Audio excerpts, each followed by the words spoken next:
And we're probably all feeling the pandemic a little bit at the moment, a little disconnected from family and friends. Let's bring in Dr. Jo Kostrich now. Dr. Jo, a new study suggests daytime napping and extended TV watching can increase depression, which is really bad news for me because they're my two favourite things to do. Oh dear, good afternoon, Jerry.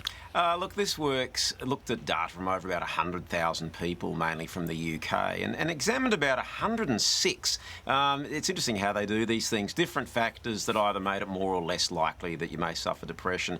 And yes, daytime napping and watching too much television, and that wasn't exactly defined as to how much constitutes too much, were shown to be risk factors that increase the rate of depression. Now, it is worth saying that the researchers also said that it could be a little bit circular in that maybe people who are sedentary and already on the road to depression may be more likely to take a nap in the afternoon and more likely to watch TV. But look, certainly at the moment, it's good to keep, it is good to keep informed, and it's important to do that. But, too much overload of news, I think it can be depressing. So it's good to keep yourself informed, but probably not to spend hours watching programs that are going to make you feel more miserable. Fair enough. So in these tough times, how can we protect ourselves? Yeah, look, and it is difficult, and we know that mental health is a problem, and it's been going up in Victoria, and I really am concerned that the problems are going to increase dramatically in WA as well.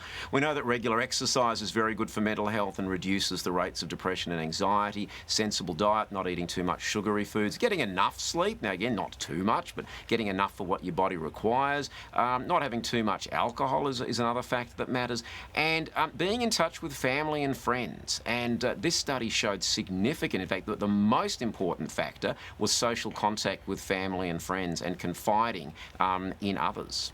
So we are doing okay here in WA, but what about those who do have family and friends interstate?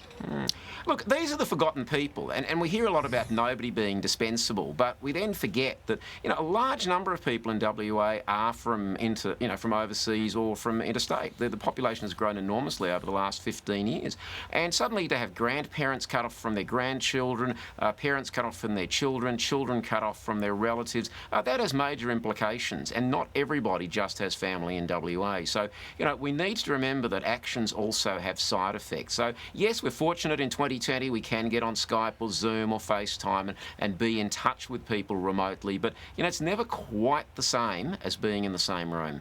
So even if it's not you or I feeling down, we might know someone who is. How can we best help them from a medical perspective?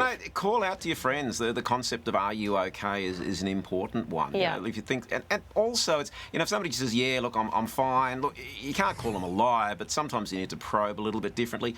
Pick up the phone. Make a call. Be in contact. Sometimes it's just as simple as being in contact and saying, "Hey, I'm here. How you going? Do you want to have a coffee?" Obviously, if your family in Sydney, that's going to be a bit problematic. But just reminding people that you're there and happy to chat. Good advice. Thank you so much, Dr. Jo. We'll see you next time. Thanks, Jerry.